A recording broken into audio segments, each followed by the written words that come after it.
All right, let's talk about hitting pure irons. We're going to break down the swing from start to finish and really get into the nitty-gritty of what makes that perfectly crisp, compressed shot happen. Let's get right into it. You've been there, right? You hit one shot that feels absolutely perfect, and the very next one is either thin or fat. That inconsistency, man, it is just maddening. But what if I told you the fix isn't some big secret? It's actually a simple, understandable sequence of events. A great iron shot is really just a chain reaction. And like any chain, if you have one weak link, the whole thing can fall apart. So often, the fate of your shot is sealed before you even start the takeaway. Now, before we get into the how, we gotta define the what.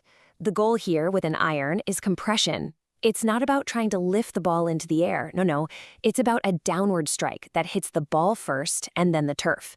It's that pinching action that creates the pure sound, that piercing ball flight, and of course, the control we're all after.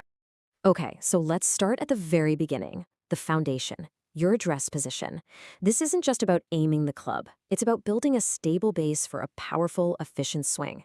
Everything that's about to happen depends on getting this right.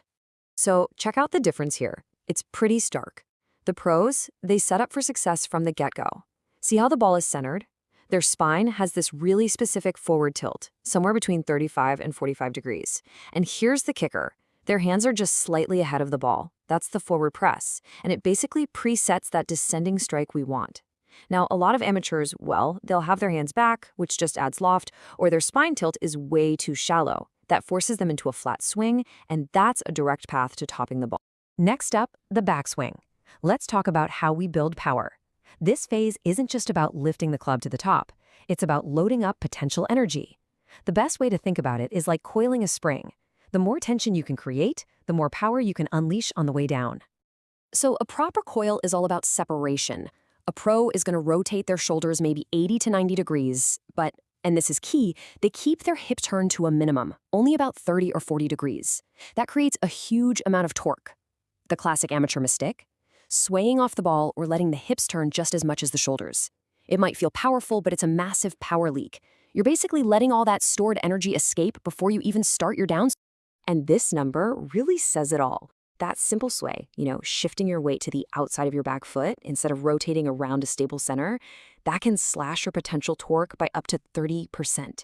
That is a gigantic loss of power and consistency, all from one little mistake in the backswing.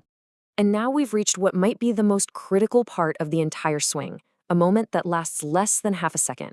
This is where so many swings go completely off the rails. Amateurs tend to rush it from the top, yanking with their arms and shoulders. But pros, they start the downswing with a smooth weight shift toward their front foot. It's a tiny little move, but the impact is enormous.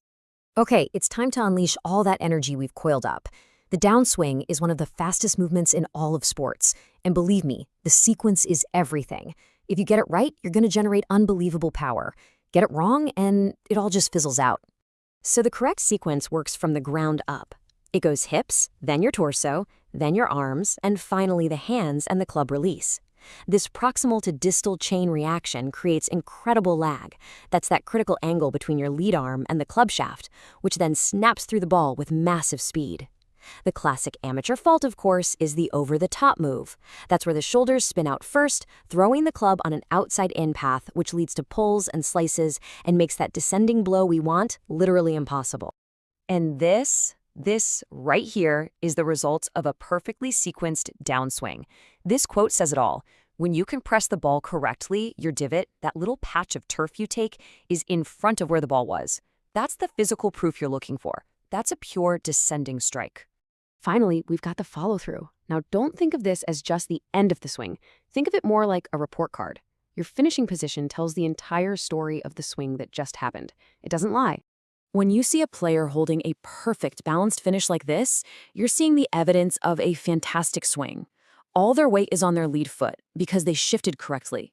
Their body is facing the target because they fully rotated through. And there's none of that leaning back and that painful-looking reverse C posture, which is a dead giveaway of a bad weight shift. So let's put it all together. This is basically the blueprint for a pure iron shot. You start with a stable setup to create the right conditions. You build your power with a controlled coil. You link everything with a smooth transition led by your lower body. You unleash that power from the ground up for a descending blow. and you prove it all with a confident, balanced finish. It's that simple. So as you look at this sequence, where's your biggest power leak? Is it swaying off the ball on the backswing? Rushing that transition? Or maybe that over-the-top move is your nemesis? The first step to getting better is just identifying the weakest link in your own chain. So what's the one thing you're going to focus on getting rid of next time you're out there?